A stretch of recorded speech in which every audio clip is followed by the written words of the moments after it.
नमस्कार, मैं हूं साहिल जोशी और आप देख रहे हैं हमारा खास कार्यक्रम पॉलिटिकल स्टॉक एक्सचेंज यानी पीएससी। बिहार विधानसभा चुनाव की हलचल अब तेज हो चुकी है। जाति, धर्म, विकास, आरक्षण, एसआईआर जैसे मुद्दों पर सियासी गहमागहमी बढ़ चुकी है, लेकिन एक तबका है जिसकी चर्चा सबसे ज्यादा है। जी हां, हम बात कर रहे हैं बिहार के मुसलमान वोटरों की, जिनकी आबादी राज्य में करीब 17% है, जिनके दखल से बिहार का समीकरण बदल सकता है और बिगड़ भी सकता है। क्या इस बार फिर मुस्लिम वोट एक मुश्त किसी एक दल की तरफ जाएगा या होगा वोटों का बंटवारा? इस बार एआईएमआईएम, आरजेडी, जेडीयू, कांग्रेस और यहां तक कि बीजेपी भी मुस्लिम मतों में सेंधमारी की तैयारी कर रही है और कोशिश भी चल रही है उनकी। एआईएमआईएम सीमांचल में अपनी पकड़ बनाए रखना चाहती है, जबकि आरजेडी को डर है कि वोट बटे तो सीटें कम हो जाएंगी। लेकिन बड़ा सवाल यह है कि क्या मुस्लिम वोट एक बार फिर से एकजुट होकर, जिस तरीके से लोकसभा में हुआ था, एनडीए को हराने के लिए रणनीति बनाएगा? क्या स्ट्रेटेजिक वोटिंग मुस्लिम वोटों की तरफ से की जाएगी या इस बार अपनी आवाज को बंटने देगा? क्योंकि कई दावेदार इन वोटरों पर है और इनका अंदरूनी समीकरण भी हम जांचने की कोशिश करेंगे। बिहार की गलियों में जो फुसफुसाहट है, चाय की दुकानों पर जो बहस है, चौपालों में जो खामोशी है, वो सब मिलकर क्या कुछ इशारा करती है? आज इसी मिजाज को टटोलते हुए आपके लिए वो तमाम सवाल और जवाब लेकर हम आए हैं। आप जानना चाहते हैं जो मुस्लिम वोटर्स आखिरकार किस तरीके से सोचते हैं, और उसके साथ साथ बिहार का पॉलिटिकल स्टॉक एक्सचेंज यानी पीएससी क्या कहता है। सी वोटर के इस सर्वे में ऐसे सवालों के जवाब छुपे हैं जिनमें पटना से लेकर दिल्ली तक खलबली मच सकती है, और इस सर्वे के जरिए पॉलिटिकल पंडित का सिर भी पूरी तरीके से चकरा सकता है। यह सर्वे आपको बिहार में इस साल होने वाले विधानसभा के चुनावी नतीजों का एक छोटा ट्रेलर दिखा सकता है। तो बिना देर किए चलते हैं और आपको बताते हैं कि हमारा सर्वे आखिरकार क्या कहता है, क्योंकि हमने 7 सवाल बिहार के वोटरों को पूछे थे और इन 7 सवालों में से शुरुआत करेंगे हम 4 सवालों से, और हमारे तमाम मेहमान जुड़ेंगे, उनसे भी हम पूछेंगे।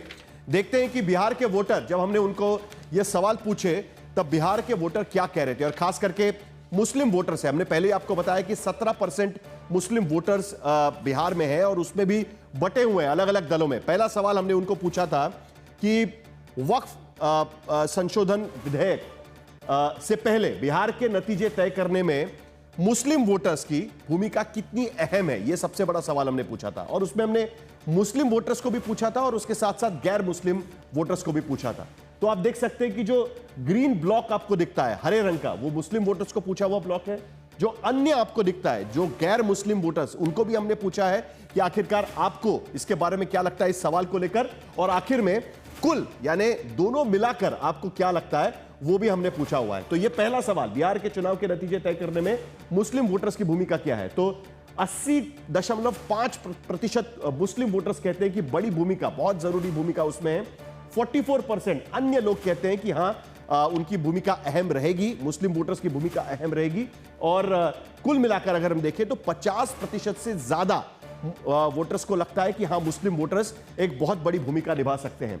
सीमित भूमिका वाले मुस्लिम वोटर्स कहते हैं कि 5.9% जो मुस्लिम इलाके से आते हैं, 31.6% जो जनरल वोटर्स है यानी गैर मुस्लिम वोटर्स है, उनको लगता है कि सीमित भूमिका है। ऐसा नहीं है कि पूरा चुनाव का नक्शा बदल जाएगा, लेकिन हां उनके वोटर्स की भूमिका भी बहुत जरूरी रहेगी। और कुल मिलाकर अगर हम देखें तो 27% लोगों को लगता है कि कहीं ना कहीं उनकी भूमिका है। तो 50.6%, 27% है। ज्यादातर वोटर्स को लगता है कि मुस्लिम्स कहीं ना कहीं बड़ी भूमिका निभा सकते हैं।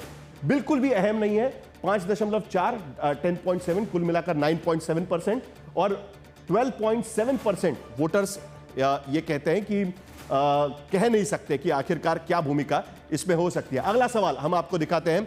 अगला सवाल पूछा गया था, मुस्लिम वोटरों वक्फ संशोधन विधेयक बिहार चुनाव में मतदान को कितना प्रभावित कर सकता है, क्योंकि विपक्ष की तरफ से साफ शब्दों में वादा किया गया है कि हम वक्फ संशोधन का बिल बिहार में कानून नहीं लागू होने देंगे। तेजस्वी यादव का यह स्पीच था। इसका असर कितना पड़ सकता है, यह कानून लाने की वजह से कितना असर पड़ सकता है? तो मुस्लिम आबादी 68.1%, देखिए मुस्लिम वोटर्स बहुत अहम, ये कहने वाले 80% है, लेकिन वक्फ संशोधन 68.1% कहते हैं।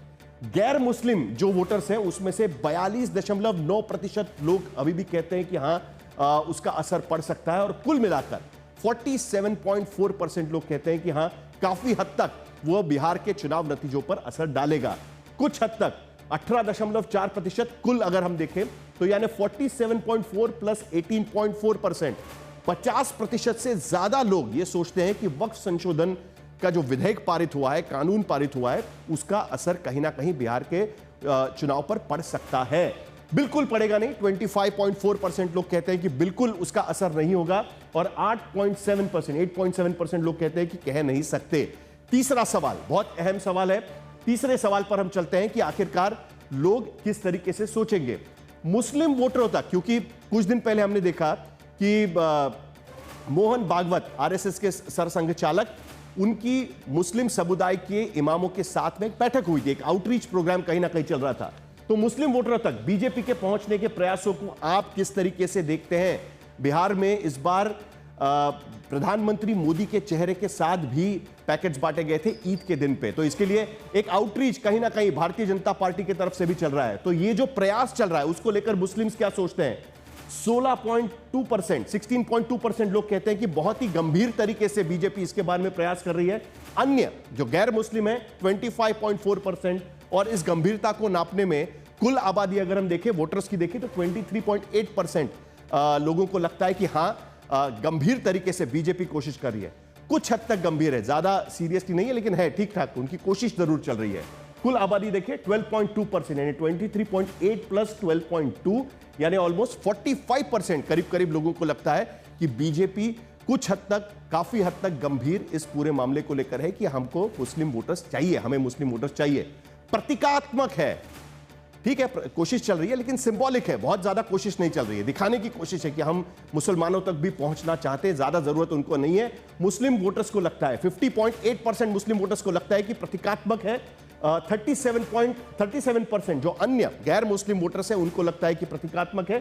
कुल अगर हम देखें तो 39.5% लोगों को लगता है सिंबॉलिक है, बहुत ज्यादा सीरियसली लेने की जरूरत नहीं है और बिल्कुल ही कोशिश नहीं हो रही है, ये कोई आउटरीच नहीं है। 17.8% विद इन मुस्लिम्स, 10.3% अन्य, कुल मिलाकर 11.6%। अगर कुल हम देखें तो करीब करीब 50% लोगों को लगता है कि ज्यादा सीरियसली उसे आउटरीच को लेने की जरूरत नहीं है बिहार के वोटर्स के बारे में अगर हम पूछे तो। और आखिरी सवाल इस मुद्दे को लेकर, चौथा सवाल अगर हम देखें तो क्या इंडिया गठबंधन बिहार में मुस्लिम हितों का प्रभावी ढंग से रिप्रेजेंटेशन करेगा? क्योंकि इंडिया अलायंस की कोशिश है कि इस बार कंसोलिडेशन मुस्लिम वोटर्स का पूरी तरीके से उनके तरफ चला जाए और उसका फायदा उन्हें इस चुनाव में हो। तो उसमें हां, इंडिया अलायंस अकेला हम सोचते हैं कि जो हमारे हितों की रक्षा कर सकता है। मुस्लिम वोटर्स में 44.3% अभी भी पूरी तरीके से मुस्लिम वोटर्स नहीं समझते कि इंडिया अलायंस अकेले ऐसे है कि जो उनकी हितों की रक्षा कर सकते हैं। बाकी वोटर्स में 41.3, कुल 41.8%। एवरेज अगर हम देखें बिहारी वोटर्स में सिर्फ 41.8% लोगों को लगता है कि इंडिया अलायंस ही हमारा पूरी तरीके से मुस्लिम वोटर्स के लिए खड़ा हो सकता है, जबकि 30.3% लोगों को लगता है कुल मिलाकर नहीं, अकेला इंडिया अलायंस हमारा चॉइस नहीं। और खास करके मुस्लिम वोटर्स के भीतर अगर हम देखें तो 31.9% मुस्लिम वोटर्स अभी भी सोचते हैं कि नहीं, सिर्फ इंडिया अलायंस ही ऐसा अलायंस नहीं है कि जो हमारे यानी मुस्लिम वोटर्स की के बारे में सोचता है और उनके हितों का प्रभावी तरीके से प्रतिनिधित्व कर सकता है। उसमें AIMIM भी है और अभी जन स्वराज भी इसको लेकर कई दावे इसको लेकर कर रहा है। तो कुल मिलाकर अगर हम देखें तो हमारे साथ तमाम मेहमान भी जुड़ चुके हैं। हमारे साथ, मेरे साथ स्टूडियो में अमिताभ तिवारी, पॉलिटिकल एनालिस्ट, वो इस चर्चा में शामिल हो रहे हैं। उसके साथ साथ भारतीय जनता पार्टी की तरफ से डॉक्टर अजय आलोक भारतीय जनता पार्टी का रिप्रेजेंटेशन करेंगे। काफी हद तक आउटरीच बीजेपी की तरफ से भी चल रहा है। राजेश राठौड़ कांग्रेस के प्रवक्ता भी इस चर्चा में शामिल होंगे। राजीव रंजन जनता दल यूनाइटेड के प्रवक्ता इस चर्चा में शामिल हो रहे हैं। कंचन यादव आरजेडी की प्रवक्ता भी अपनी भूमिका इसमें रखेंगी और आदिल हसन AIMIM के प्रवक्ता भी इस चर्चा में शामिल हो रहे हैं। कुल मिलाकर अजय आलोक, जो आउटरीच आपका मुसलमानों के लिए चल रहा है आज की स्थिति में बिहार में भी और उसके साथ साथ पूरे देश में, अभी भी कई लोगों को उसको लेकर सवाल है, खास करके बिहार के वोटर्स को, जो सर्वे हमने आपके सामने रखा। देखिए साहिल जी, मैं पहले भी बहुत बार कह चुका हूं कि व्यक्तिगत तौर पे मेरा सर्वे में यकीन नहीं है, लेकिन जिन्होंने मेहनत की है उनकी मेहनत को बिल्कुल उनका श्रेय उनसे लेना नहीं चाहिए। देखिए, बता दूं कि बिहार में मुसलमान वोटरों ने एनडीए को 2010 में अच्छा समर्थन दिया और उसके बाद लगातार समर्थन गिरते गया, इसमें कोई शक नहीं है। लेकिन तब भी मरे से मरे स्थिति में भी एनडीए को 7 से 8% मुसलमानों का वोट मिलता है। और निश्चित तौर पे जब हमारे प्रधानमंत्री, हमारे नेता कहते हैं कि सबका प्रयास सबका साथ, तो निश्चित तौर पे आप 18% आबादी को छोड़ के आप चल नहीं सकते हैं, चाहे बिहार हो चाहे देश हो जिसमें 15% की आबादी है। तो मुसलमानों को वोट दें चाहे नहीं दें, एनडीए बीजेपी के नाते हम हमेशा प्रयास करते रहते हैं कि हम अपनी बातें रखें और उनको सम्मिलित कर सकें। बहुत हद तक हम सफल भी हो रहे हैं। ठीक है, सफलता आंशिक हो, लॉन्ग टर्म हो, आज नहीं समझ में आएगा, लेकिन मुसलमानों को एक बात समझ आ रही है पूरे देश के दृश्य को देख के कि आज तक जो मुसलमान मुसलमान मुसलमान कहने वाली पार्टी है, उन्होंने सिर्फ शोषण किया, दिया कुछ नहीं। अगर आज की तारीख में जो हम कह रहे हैं कि 4 करोड़ घर बनवा के दिए, तो लगभग 1 करोड़ 40 लाख घर सिर्फ मुसलमानों को मिले हैं, गरीब मुसलमानों को। आज अगर हम योजनाओं का लाभ 35% मुसलमान ले रहे हैं, आबादी है कितनी राष्ट्रीय स्तर पे 15%, लेकिन लाभ 35% मुसलमानों को है। उनकी शैक्षणिक योग्यता पिछले 11 साल में मुसलमानों की बढ़ी है, उनकी आर्थिक स्थिति पिछले 11 साल में सुधरी है। तो ठीक है, समय लगेगा, हमारा काम है प्रयास करना, प्रयास करते सबके तक पहुंचना। वोट देना नहीं देना उनका काम है। मैं तो ये बता रहा हूं आपको, आज से 1 साल पहले मैं एक मुस्लिम बहुल क्षेत्र में गया था बिहार में, सीधा उसने कहा कि नीतीश कुमार ने बहुत काम किया, उनसे अच्छा मुख्यमंत्री कोई नहीं। जो नीतीश कुमार ने कर दिया कोई नहीं करेगा। कब्रिस्तान की घेराबंदी करवा दी, नहीं तो यहाँ पे ज़मीन कब्जा कर लिया था, ये कर लिया था, वो कर लिया था, तमाम उसने कसीदे गाए नीतीश कुमार के, लेकिन एक लाइन लगा दिया, लेकिन वोट हम लोग नहीं देंगे। तो आप क्या कीजिएगा? आपका एक जिम्मेदार सरकार के नाते आप सिर्फ काम कर सकते हैं, काम करते रहिए। वोट की चिंता से काम नहीं होता है। और हमारे से पहले जितनी सरकारें थी वो वोट की चिंता में ही काम करती थी। एक बड़ा इंटरेस्टिंग डेटा है डॉक्टर अजय आलोक और कंचन यादव जो आरजेडी की प्रवक्ता है, उनके पास जाने के पहले एक छोटा सा सवाल मुझे पूछना है, क्योंकि वक्फ कानून को लेकर भी बिहार में सारे विपक्षी दल एक साथ आए हुए और कह रहे हैं कि हम ये कानून बिहार में लागू नहीं होने देंगे। और सर्वे में भी दिख रहा है कि उसका काफी हद तक असर मुस्लिम वोटरों पर खास करके गिरता हुआ हमको यहां पर नजर आ रहा है। लेकिन उस मुद्दे पर जाने से पहले एक छोटा सा सवाल आपको पूछ रहा है, क्या आपको लगता है कि आपका under representation of the Muslim candidates, कम लोगों को चुनाव में मुस्लिम कैंडिडेट्स को उतारना, मसलन किशनगंज जैसा इलाका जिसमें 68% मुस्लिम पॉपुलेशन है, लेकिन वहां पर आपके कैंडिडेट्स उस समुदाय से नहीं आते हैं। सीमांचल में आपने सीटें जीती है, लेकिन फिर भी वहां पर आपको स्ट्रगल करना पड़ता है। तो क्या इसके वजह से भी कहीं ना कहीं मुस्लिम समुदाय को लगता है कि आपका आउटरीच है, पसमंदा मुसलमानों को लेकर प्रधानमंत्री खुद बात कर रहे हैं, लेकिन उसके बावजूद भी उस पर ज्यादा भरोसा रखने को अभी तक मुस्लिम समुदाय तैयार नहीं है? क्या यह बात सही है? जल्दी से आपका जवाब, फिर कंचना यादव के पास में जाऊं। देखिए साहिल जी, सबसे पहली बात बता देता हूं कि अगर समाज को लगातार ये फीड देता रह जाए, कान में फूंकते रहा जाए कि बीजेपी आ जाएगी। अब नेता तो खुलेआम मंचों से बोलते हैं, आपकी मस्जिद छीन ली जाएंगी, आपकी मस्जिद तोड़ दी जाएंगी, आपके कब्रगाह खत्म कर दिए जाएंगे। ये नेता बोलते हैं मंचों से। भाई आपने चलाया हुआ आज तक पे, एक नहीं अनेकों नेता बोलते हैं। अभी जो वक्फ के लिए प्रदर्शन हुआ है गांधी मैदान में, हम क्या कोई बनाना कंट्री है? भाई केंद्र सरकार का कानून पास हुआ है, सब राज्यों में लागू होगा, इसमें कोई शक ही नहीं है। लोकसभा राज्यसभा से पास किया हुआ विधेयक राष्ट्रपति मंजूर कर चुकी, कानून बन चुका है। यहाँ नेता विपक्ष बोलते हैं गांधी मैदान में कि हम उठा के उसे कूड़े के डब्बे में फेंक देंगे। कोई कहता है शरीयत के लिए गला कटा लेंगे। राजनीतिक दल हमें वोट चाहिए, लेकिन कट्टरता की कीमत पे हम वोट नहीं लेने के लिए तैयार हैं, और कट्टरता को हम बर्दाश्त भी नहीं करेंगे। एक लाइन की बात है, धार्मिक कट्टरता को हम यहाँ बर्दाश्त करने के लिए नहीं बैठे हैं, ना प्रदेश में ना देश में। हम यहाँ देश को आगे बढ़ाने बैठे हैं। हम चाहते हैं कि मुस्लिम समाज का सहयोग मिले। सर, रिप्रेजेंटेशन की बात में मिल रहा है, थोड़ा मिल रहा है, बढ़ेगा। बिहार में रिप्रेजेंटेशन की बात हमारी पार्टी में रहेगा, हमारी पार्टी में चुनाव लड़ने लायक रहेगा, बिल्कुल ठीक है, हमारी पार्टी में रहेगा। कंचना यादव, हमारी पार्टी में अगर कार्यकर्ता अच्छा रहेगा, हम लोग बिल्कुल देंगे। ठीक है। अब मैं एक बात बताता हूं आपसे, बिहार की आबादी तो 17% है जी। बिहार की आबादी 17% है। आरजेडी और कांग्रेस अपने आप को बहुत मुस्लिम का रहनुमा कहती है। कितने टिकट दिए थे मुसलमानों को भाई पिछली बार? बता दे आरजेडी। अब बता दे कांग्रेस। 70 सीटें मुसलमानों को कितने दिए कांग्रेस ने, और 156 सीटें आरजेडी लड़ी थी। कितने मुसलमान लड़वाए थे? क्या यही वजह है कंचना यादव कि पिछले चुनाव में सीमांचल जैसे इलाके में एआईएमआईएम आपके वोटरों में सेंध लगा चुकी है? और अभी भी हमने देखा कि जब हमने मुस्लिम वोटर्स को भी पूछा कि क्या आपको लगता है कि इंडिया अलायंस अकेला आपका रहनुमा है, तो वो कहते हैं कि नहीं, अकेला नहीं है। ज्यादातर कहते हैं कि हाँ आप हैं, लेकिन उसके साथ साथ अन्य लोग भी हैं। 30% लोग कहते हैं कि नहीं, वो अकेले नहीं है हमारे साथ में, बाकी लोग भी है यहां पर। तो यहां भी रिप्रेजेंटेशन का सवाल उठता है क्या कंचना यादव, और इस तरीके के नतीजे यहां पर क्यों दिखते हैं? नहीं साहिल जी, जहाँ तक शायद मैं लेट जुड़ी थी, सुन नहीं पाई। आपका जो सैंपल का मेथड क्या है, सैंपल का साइज क्या है, मार्जिन ऑफ एरर क्या है, वो सब एक अलग बात है। लेकिन जो भी आंकड़ा आप यहाँ पर शो कर रहे हैं, मैं अगर उसी आंकड़े को इंटरप्रेट करूँ अपने हिसाब से, तो बहुत सारी चीज़ें क्लियर हो जाती हैं।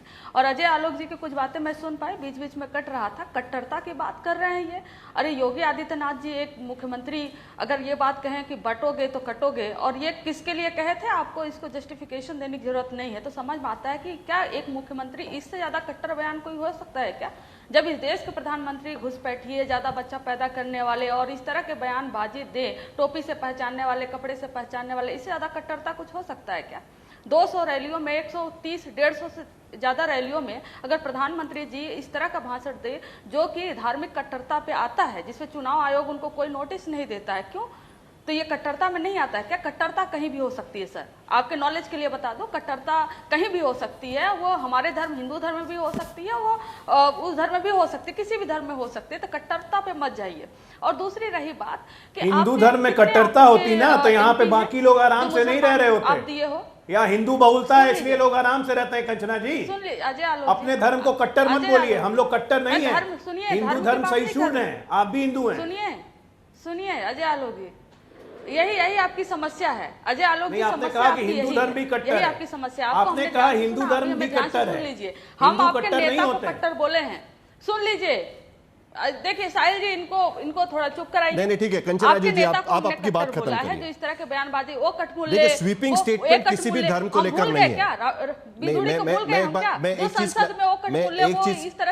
एक चीज क्लैरिफाई कर दो, कट्टर नहीं बोलोगे कंचना यादव जी, एक चीज में नहीं बोलोगे, एक चीज मेंबर आप पार्लियामेंट होकर इस तरह की भाषा बोलेंगे। एक चीज क्लैरिफाई मैं कर दूं कि कोई भी धर्म कट्टर नहीं होता है, उसमें कुछ लोग ऐसे हो सकते हैं कि जो कट्टरतावाद का पालन करते हो, फिर वो किसी भी धर्म में हो सकते हैं और उसको लेकर सवाल हो सकता है।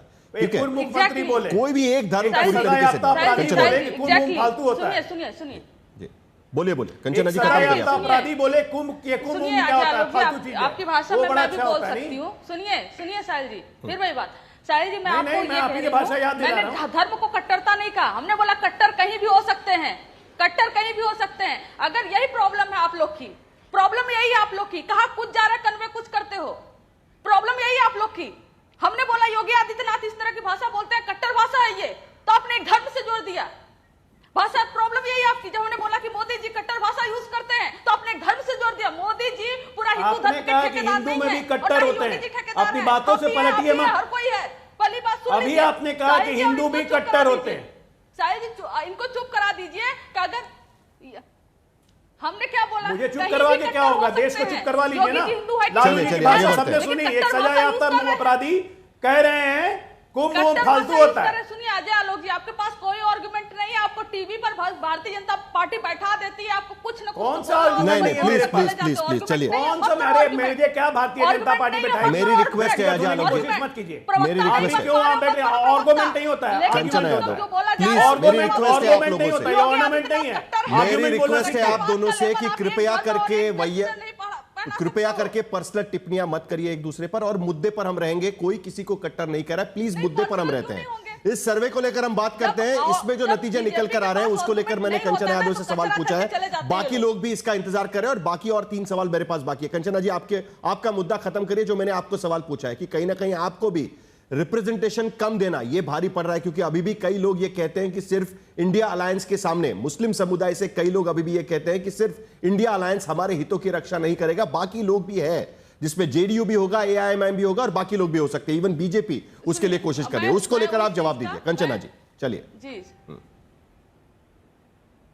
साहिल जी, बहुत आवाज कट रही है, मैं उस चीज पर आती हूँ जो आप जवाब दे रहे हो। रिप्रेजेंटेशन की बात है, बिल्कुल रिप्रेजेंटेशन की बात है और होनी चाहिए। हर एक व्यक्ति का, हर एक समुदाय का अपना रिप्रेजेंटेशन होना चाहिए। और किसने सबसे ज्यादा रिप्रेजेंटेशन दिया? और यह मत भूलिए साहिल जी कि अभी वक्फ बिल पे जब जदयू ने समर्थन नहीं दिया ना, तो सबसे ज्यादा मुसलमान नेता जदयू से ही इस्तीफा दिए हैं। और ये बीजेपी को वोट नहीं करते। आप जो बीजेपी के प्रति बताने की कोशिश कर रहे हैं, हाँ, चिराग पासवान जी को वोट करते थे, जदयू को वोट करते थे, लेकिन वक्फ बिल पर दोनों लोग का किधर रहा साथ उन्होंने देख लिया और सबसे ज्यादा नेता इन्हीं दो पार्टियों से इस्तीफा दिए। तो रुझान किसकी तरफ है, कौन किधर वोट करने जा रहा है, किसके साथ कौन स्टैंड लिया, वो पूरा क्लियर है। हम सबके साथ स्टैंड लिए हैं और लेंगे। और ये बता दें, जदयू में कितने मेंबर ऑफ पार्लियामेंट मुसलमान हैं और चिराग पासवान के कितने मेंबर ऑफ पार्लियामेंट मुसलमान हैं, या बीजेपी के ही कितने हैं? 2024 में दिन रात सिर्फ हिंदू और मुसलमान पे 2024 में उसको लगता है कि उसको मुसलमान वोट देंगे, एक भी वोट उसको बिहार में नहीं मिलेगा। ठीक है, 2024 में आरजेडी ने 23 में से 2 मुस्लिम कैंडिडेट उतारे थे, जनता दल यूनाइटेड ने 1 मुसलमान कैंडिडेट उतारा था, कांग्रेस पार्टी ने 9 में से 2 उम्मीदवार मुस्लिम समुदाय के दिए थे और भारतीय जनता पार्टी का एक भी कैंडिडेट मुस्लिम समुदाय से नहीं था। एआईएमआईएम का रिप्रेजेंटेशन यहां पर हम नहीं दिखा रहे हैं, लेकिन कुल मिलाकर जनता दल, मैं आता हूं अजय आलोक जी आपके पास आता हूं। राजीव रंजन जी, जो सवाल आरजेडी यहां पर उठाने की कोशिश कर रही है, उनका कहना है कि वक्फ कानून को लेकर जो जनता दल यूनाइटेड और लोक जनशक्ति पार्टी की भूमिका रही, उसको लेकर कहीं ना कहीं मुसलमान समुदाय में आक्रोश है और उसको लेकर वो आपके खिलाफ जा सकते हैं। लेकिन दूसरी तरफ आपका जो पसमंदा रीच है, उसको लेकर आपको कितनी उम्मीदें यहां पर लगती है? क्योंकि लोकसभा चुनाव में अगर हम देखें तो भारी संख्या में कंसोलिडेशन इंडिया अलायंस की तरफ होता हुआ लोकसभा चुनाव में मुस्लिम वोटरों का दिखाई दिया था। राजीव रंजन जी, देखिए, देश के मुसलमान काफी समझदार है। जब वो भागलपुर दंगे की कुख्यात खलनायक कामेश्वर यादव को लालू जी के राजपाट में सम्मानित होते हुए देखते थे, जब उनके ऊपर जो जुल्म और सितम जो जिस तरह से ढाए गए, और उसके बाद मुसलमानों की हिफाजत के लिए लालू जी ने भागलपुर में कुछ नहीं किया। नीतीश कुमार जी आए, बंद मुकदमों को खोला और 1984 के दिल्ली रॉयट्स के तर्ज पर उनके रिहैबिलिटेशन के लिए, उनके पुनर्वास के लिए जितने बड़े फैसले लिए, तमाम गुनाहगार जेल की सलाखों के पीछे भेजे। उसके बाद कब्रिस्तानों की घेरेबंदी से लेकर उनके शैक्षणिक विकास, रोजगार को लेकर, उनकी उद्यमशीलता को लेकर लगातार राज्य सरकार ने बड़े बड़े फैसले लिए। वो जहां तक प्रतिनिधित्व का सवाल, लगातार घट रहे समर्थन के बाद 2020 के विधानसभा चुनाव हमारे हिस्से की 115 सीटें थी और हम लोगों ने 11 मुस्लिम उम्मीदवार लड़े। तो उसके बाद विधान परिषद, विधानसभा के साथ साथ राज्यसभा से लेकर तमाम जगहों, अब कोई कभी रिटायर होता है, गुलाम रसूल बलियावी भी राज्यसभा में रहे, वहां अली अनवर भी राज्यसभा में रहे हैं। जनता दल यूनाइटेड में धर्म या किसी जाति के सवाल पर किसी को पूर्वाग्रह से के नजर से नहीं देखा जाता है। अभी भी खालिद अनवर या आपको इसके अलावा कई ऐसे उम्मीदवार हैं, कई ऐसे नेता हैं जो विधान परिषद में हैं, बोर्ड कॉरपोरेशंस में, बराबर सबका साथ और सबको न्याय के साथ विकास का लाभ मिले, ये नीतीश कुमार जी ने सुनिश्चित करने का। लेकिन क्या वक्फ को लेकर जिस तरीके से भावनाएं यहां पर नजर आ रही है, उसका झटका आपको कहीं ना कहीं लगेगा, ऐसा नहीं लगता है आपको? और ये सर्वे में भी दिखाई देता है कि वक्फ कानून को लेकर उनकी उम्मीदें और उसके साथ साथ उनकी भावनाएं भी उसी तरीके से नजर आ रही है इस सर्वे। देखिए, एक बात तो बिल्कुल साफ है, नीतीश कुमार जी अगर हैं तो उनके नेतृत्व में सरकार जब भी बनती है, मुसलमानों को मालूम है, उनकी मस्जिदों का सवाल हो, उनके मदरसों का सवाल हो, उनके कब्रिस्तानों का सवाल, दुनिया की कोई ताकत ऐसी हिमाकत कर नहीं सकती है कि उनके साथ कोई बेईमानी हो। ये आश्वस्त उन्हें रहना चाहिए और इसे बार बार हमने दोहराया है। और जहां तक बदलाव की बयार का सवाल है, आपने पासमानदा समाज का नाम लिया, और ये सच है कि जिस तरह की छटपटाहट मुस्लिम समाज के अंदर है, उसको भी समझने की जरूरत है। जो वोट प्रतिशत 2020 के चुनाव में जनता दल यूनाइटेड के साथ मुसलमानों का था, उसमें कई गुनी बढ़ोतरी भी हो सकती है। और ये एक किसी सोशल कंपोनेंट, एक सामाजिक अवयव की जगह हमारा जो विश्वास है, सबका वोट नीतीश कुमार जी के नेतृत्व में एनडीए को मिलता है, सबका साथ मिलता है, और इसीलिए हम उसी रास्ते पर आगे जाएंगे और अब तक काम करते रहे। ठीक है, राजेश राठौड़, इसी बात को लेकर, क्योंकि पसमंदा मुसलमानों की बात जब होती है तब बिहार की याद आती है, क्योंकि बिहार की आबादी में जो मुस्लिम आबादी है उसमें 72% जो है वो पसमंदा मुसलमान है, और उसमें ईबीसी कैटेगरी में अगर हम देखें तो 29.9%, ये एक बहुत बड़ा तबका हो सकता है उसमें, और कांग्रेस आजकल उसकी बात करने की कोशिश कर रही है। तो ऐसी सूरत में आपके लिए, क्योंकि आपका रिप्रेजेंटेशन तो ठीक नजर आ रहा है, 9 में से 2 आपने मुस्लिम समुदाय के कैंडिडेट्स दिए थे लोकसभा चुनाव के वक्त पे, लेकिन जो दावे जनता दल यूनाइटेड की तरफ से किए जा रहे हैं या बीजेपी की तरफ से किए जा रहे हैं कि हमारा आउटरीच उन मुसलमानों की तरफ है कि जो सोशल स्ट्रक्चर में सबसे नीचे है, उसका नुकसान क्या आपको और इंडिया अलायंस को?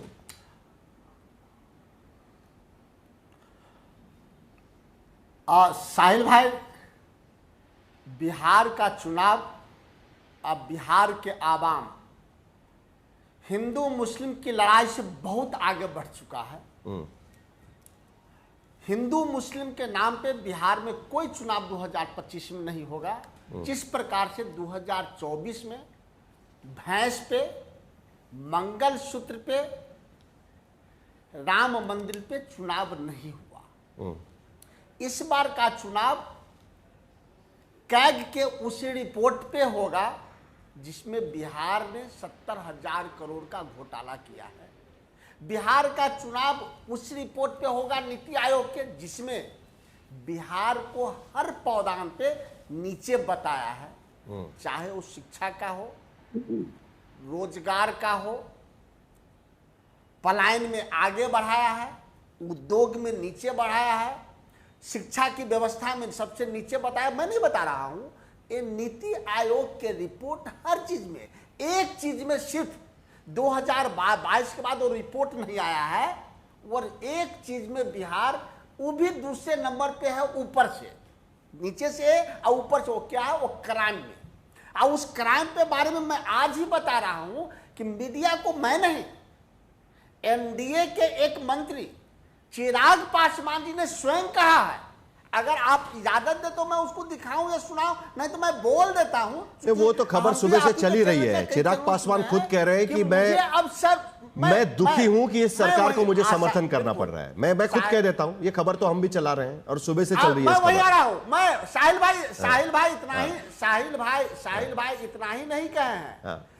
उन्होंने कहा है गया में जिस प्रकार से माझी समाज के वो जो बेटी थी जो चली होमगार्ड के भर्ती में गई थी, उनके साथ जो बलात्कार की सामूहिक घटना घटी है, उस पे उन्होंने कहा कि मुझे दुखी नहीं, उन्होंने कहा मुझे शर्म महसूस हो रहा है कि मैं ऐसे सरकार के हिस्सा हूं जहां अपराध, लूट, हत्या, बलात्कार चरम पे है। चलिए, राजीव रंजन जी कुछ जवाब देना चाहते हैं जल्दी से।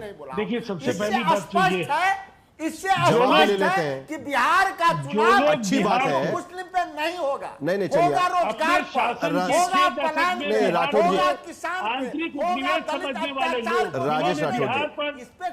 राजेश राठौर जी, अच्छी बात है, जवाब भी ले लेते हैं, जरा बोलिए।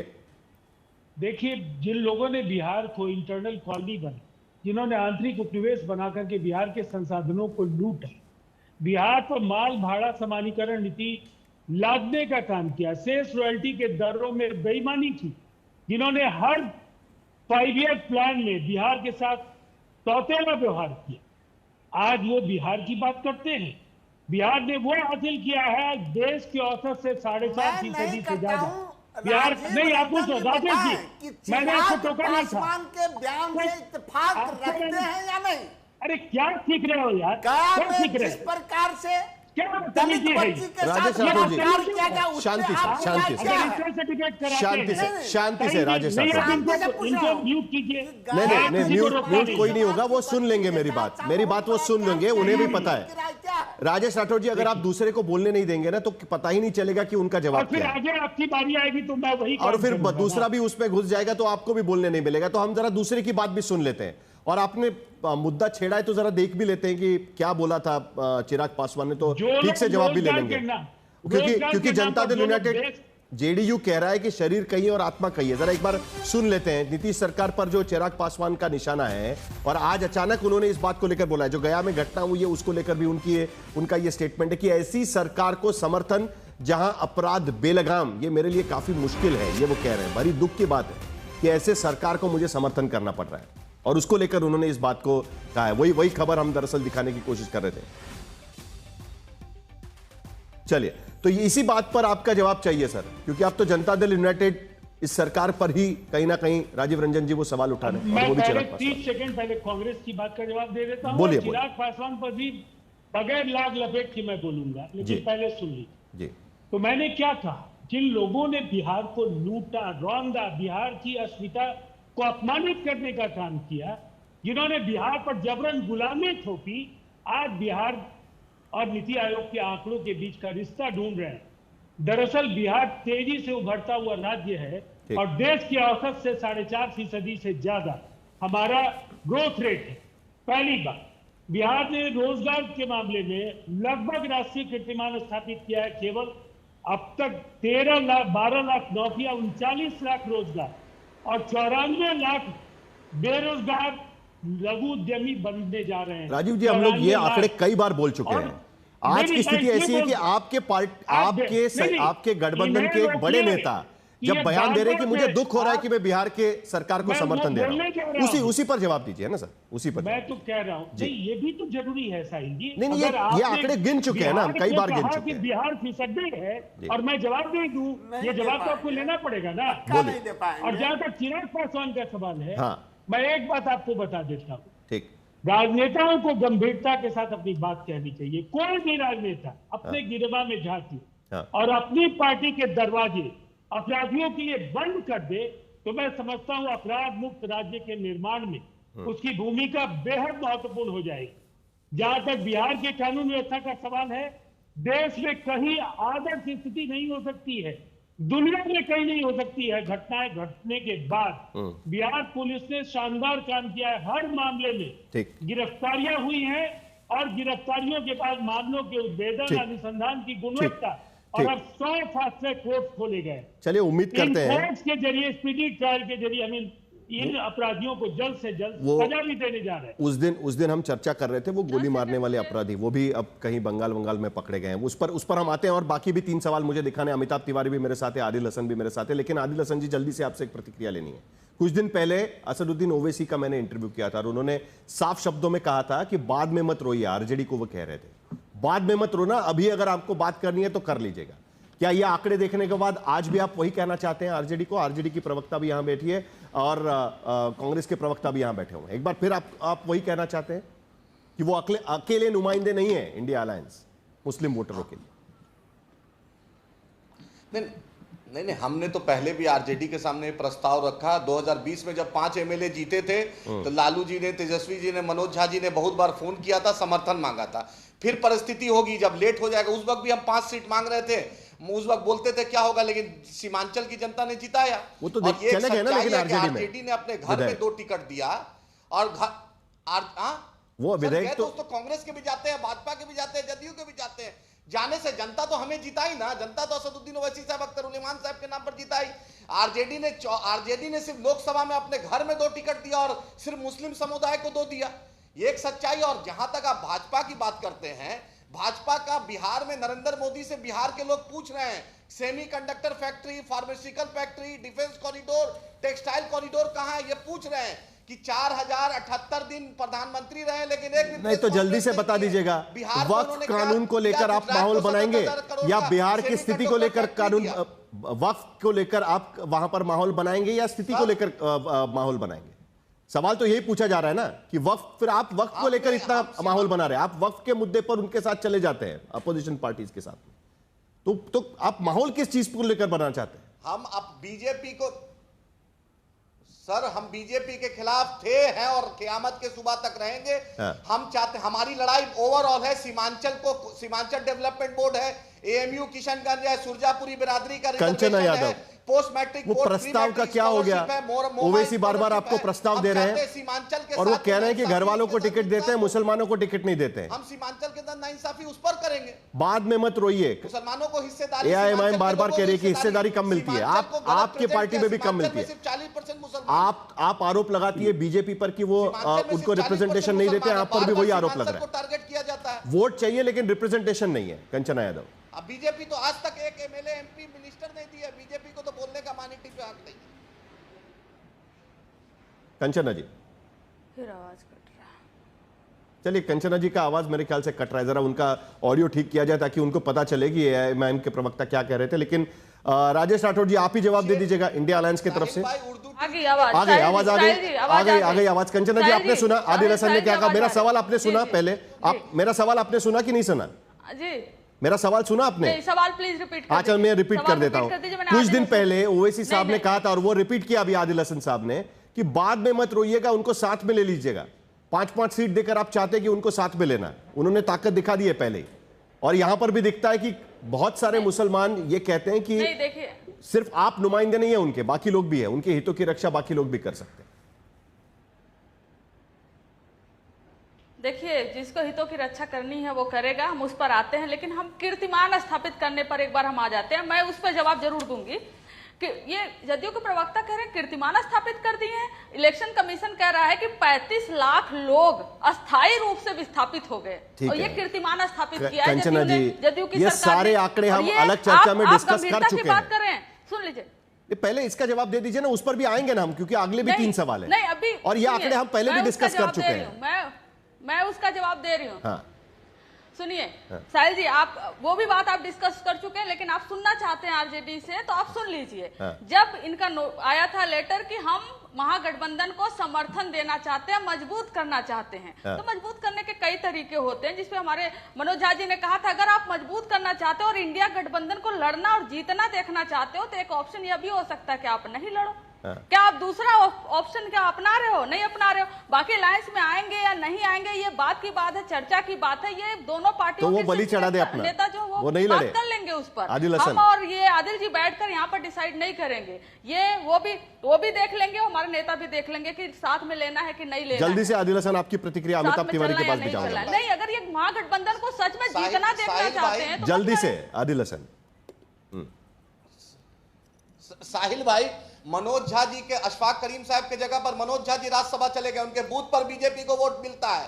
आप बतलाइए, रेवंत रेड्डी साहब कांग्रेस के चीफ मिनिस्टर आज बैरिस्टर असदुद्दीन ओवैसी साहब अकबर साहब के साथ खड़े हैं। कांग्रेस इस देश की सबसे बड़ी अपोजिशन की पार्टी है, राजद कांग्रेस से बड़ी नहीं है। लालू जी ने आप लड़िएगा तो लड़िए। आपको लगता है 4 चुनाव गोपालगंज, कुर्नी, बोचा, इमामगंज, रानीगंज आप फाड़े हैं, तो आप चाहते हैं बीजेपी को, आपका स्लीपर सेल है कोई आरएसएस का आपके बीच, इसलिए नहीं चाहता है। लालू जी ने फोन किया था, आप पूछे थे, देखिए यही बात है, हम चाहते हैं बीजेपी को हराना, हम क्यों चुनाव नहीं लड़े? आप भी तो झारखंड में देखिए आदिल भाई सुनिए, आदिल भाई अजय आलोक अभी अजय आलोक के चेहरे पर मुस्कुराहट दिखाई दे रही है। आदिल भाई सुनिए, बीजेपी को हराना है, आप पशुपति आदिल भाई सुनिए, आप पारस जी को क्यों लिए जो 10 सेकंड मुझे दीजिए, एक सवाल मेरा भी बनता है। चलिए 1 मिनट है बहुत सारे सवाल है, यही होता है।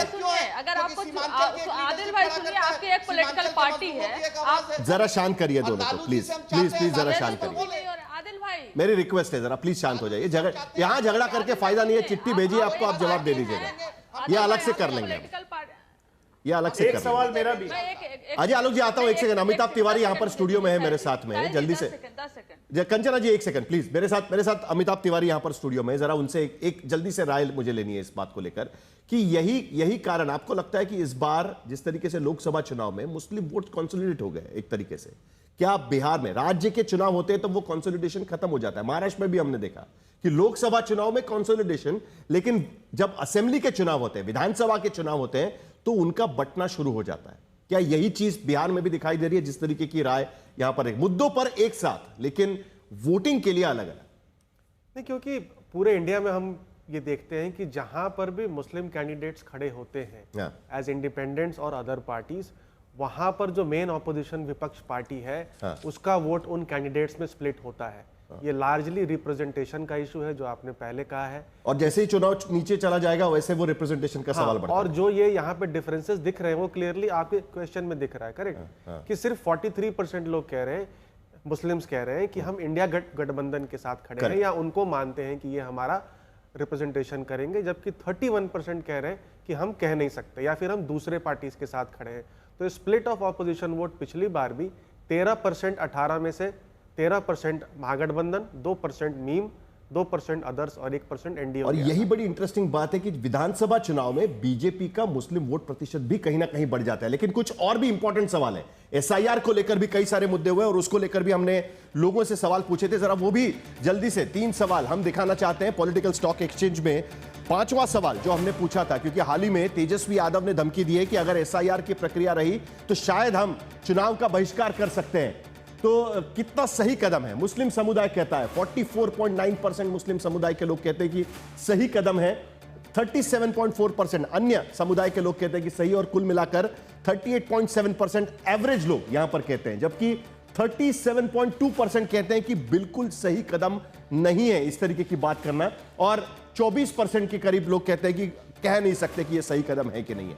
उसके साथ साथ दूसरा सवाल, क्योंकि एसआईआर को लेकर भी कई सारे सवाल आज की तारीख पे उठाए जा रहे हैं कि क्या एसआईआर पर संसद में बहस होनी चाहिए। सरकार करीब करीब साफ कर चुकी है कि एसआईआर पर संसद में बहस नहीं होगी, लेकिन बिहार में 72.1% मुस्लिम समुदाय के लोगों को लगता है कि इस पर बहस संसद में भी होनी चाहिए, और कुल मिलाकर अगर हम देखें तो 57.1% लोग एसआईआर को लेकर संसद में बहस चाहते हैं। बिहार के अंदर 24% लोग करीब करीब कहते हैं कि नहीं, बहस की खास जरूरत नहीं है। और आखिर में जो सबसे बड़ा चुनाव, क्योंकि अब जाति जनगणना भी होने वाली है और बिहार में खास करके इस मुद्दे को लेकर काफी बात की जाती है, तो 7वां और आखिरी सवाल अगर हम आपके सामने रखें कि मतदान के फैसले में जाति या सामुदायिक पहचान कितनी अहम है।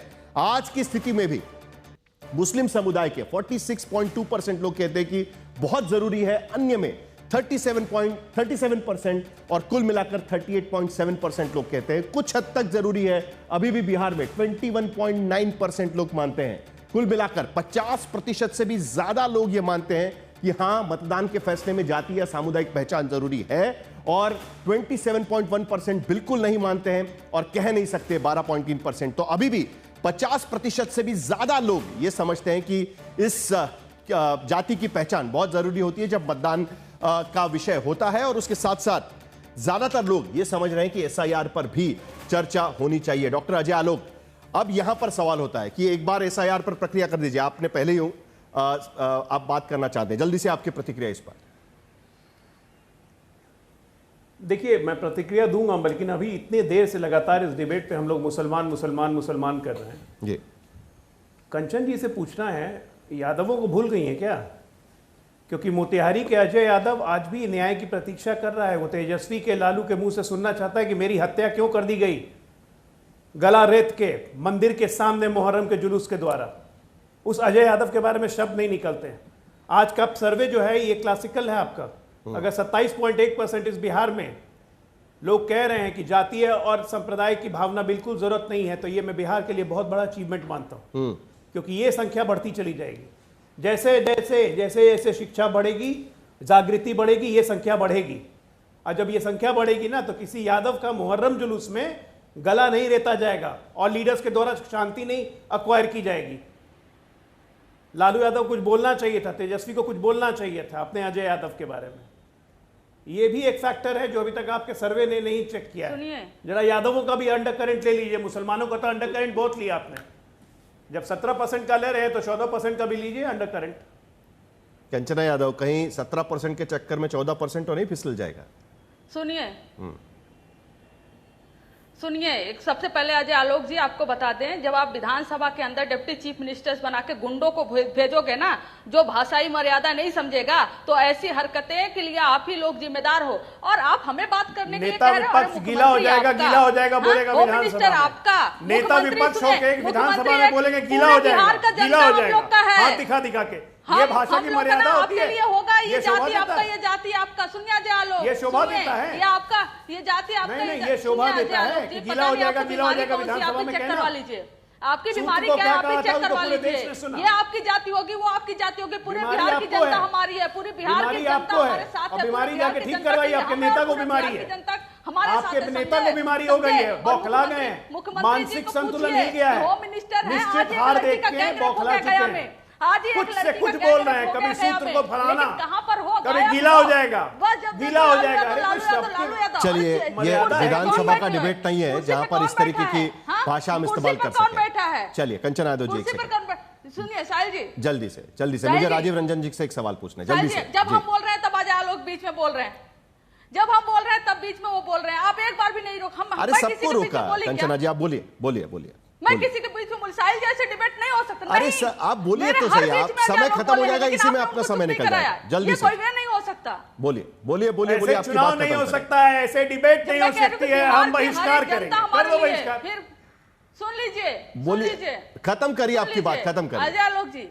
बिहार की सारी जनता हमारी है और हम उनके साथ हैं, ठीक है। आप इस जाति को उस पार्टी, उस जाति को उस पार्टी, उस जाति को उस पार्टी से राजीव रंजन होंगे, हम नहीं देखते हैं। चलिए जरा शांत करिए राजीव रंजन जी, जल्दी से। आप मुख्यमंत्री जी को एक दलित महिला अजय आलोक जी कह तो रहे हैं कि 27% लोग बिहार में मानते हैं कि जाति समुदाय को लेकर हम वोट नहीं करेंगे, लेकिन उसके बावजूद बिहार के पॉलिटिक्स में आज भी हम देख रहे हैं कि 50% से ज्यादा लोग ये देख रहे हैं कि ये होना चाहिए। और आपकी पार्टी ने भी जाति जनगणना को लेकर पहले भी आपने सर्वे कराया था, और आज की स्थिति में जाति जनगणना का जो फैसला है वो केंद्र सरकार को लेना पड़ा है, तो कहीं ना कहीं आज भी बिहार में वो इंपॉर्टेंट होगा। राजीव रंजन जी, देखिए, न्याय के साथ विकास की जो अवधारणा है, विकासवाद सबसे महत्वपूर्ण है, लेकिन विकास सबका सुनिश्चित हो, यही न्याय के साथ विकास का जो रास्ता है वो नीतीश कुमार जी ने बिहार में अपनाया है। लेकिन इंटरनल कंपटीशन भी उस पर दिखाई देता है ना। एक तरफ आप बात कर रहे हैं ईबीसी की, दूसरी तरफ वहां पर चिराग पासवान भी उसको लेकर बात करना शुरू कर दिए। इंटरनल कंपटीशन भी उसको लेकर शुरू हो चुका है ना। अगर वंचित, उपेक्षित, प्रताड़ित तबकों को विकास की रोशनी का लाभ मिले, विकास की मुख्य धारा में आने का अवसर मिले, ठीक, असली चीज क्या है, विकास हो और सबका हो, ये सुनिश्चित करने का काम नीतीश कुमार जी ने। राजेश राठौर, जल्दी से आपकी प्रतिक्रिया, क्योंकि अब ओबीसी की बात राहुल गांधी ने भी करना शुरू कर दिया, बड़ा सम्मेलन वहां पर कर रहे हैं, बिहार को देखकर ही हो रहा है ना ये। छोटी सी बिहार के भविष्य को देखकर कई बातें की जाएगी, लेकिन छोटा सवाल है अजय आलोक जी से और राजीव रंजन जी से, जिस प्रकार से होम गार्ड अभ्यर्थी माझी समाज के बच्ची के साथ एम्बुलेंस में बड़ा सामूहिक बलात्कार किया गया, उस बलात्कार पर जो चिराग पासवान जी की प्रतिक्रिया आई है, यही बड़ी इंटरेस्टिंग बात अजय आलोक जो राजीव जब बलात्कार की घटना होती है तब माझी समुदाय की लड़की का बलात्कार, चर्चा इस बात को लेकर भी होती है, और यही बिहार की राजनीति बड़ी इंटरेस्टिंग। अपराधी के साथ चलिए जरा शांत करिए प्लीज, 30 सेकंड मेरे पास बचे हैं। अमिताभ तिवारी के पास मुझे जाना है। अमिताभ तिवारी, आज की स्थिति में भी जरा 1 मिनट शांत करिए प्लीज, जरा 1 मिनट शांत करिए। अमिताभ तिवारी, आखिरी रिएक्शन आपसे चाहिए मुझे कि इस बात को लेकर कि अभी भी एसआईआर बिहार की जनता चाहती है कि उसकी चर्चा हो, लेकिन दूसरी तरफ जात को देखकर ही वोटिंग आखिरकार बिहार में होगी। 50% से ज्यादा लोग आज की स्थिति में 61% लोग कह रहे हैं कि 61% जाति या धर्म के आधार पर वोटिंग होगी, जो कि काफी बड़ा नंबर है। नेशनल एवरेज लगभग 55% है अजीज प्रेम जी के सर्वे के अनुसार। अब आप यहाँ देखें, लेकिन एक सवाल बड़ा इंटरेस्टिंग था आपके इसमें कि बहिष्कार के सवाल पे एकदम डिवाइडेड ओपिनियन है, बहुत ज्यादा उस पे नहीं है लोग उस हाँ, एकदम डिवाइडेड ओपिनियन है, करेक्ट। और कहीं ना कहीं यहाँ पर जो माझी और महिला के रेप के ऊपर बात हो रही है, ये महादलित और दलित कॉन्ट्रडिक्शन को भी रिफ्लेक्ट करता है। जो आप कॉन्फ्लिक्ट्स की बात कर रहे हैं, कॉन्फ्लिक्ट हर कास्ट ब्लॉक्स में है, हर अलायंस के पास जो ब्लॉक्स है उसमें कॉन्फ्लिक्ट्स हैं, और वही डिसाइड करेगा अल्टीमेटली। और यही बिहार के चुनाव का एक्स फैक्टर कहीं ना कहीं निकल सकता है। और ऐसे कई तमाम पॉलिटिकल स्टॉक एक्सचेंज हम बिहार के चुनाव के नजदीक जाएंगे, वैसे हम लेकर आपके सामने आएंगे। बड़े इंटरेस्टिंग आंकड़े इस बार इस सर्वे के जरिए हमने आपके सामने रखने की कोशिश करी है। बहुत बहुत शुक्रिया सभी मेरे मेहमानों का, और अमिताभ तिवारी आपका भी।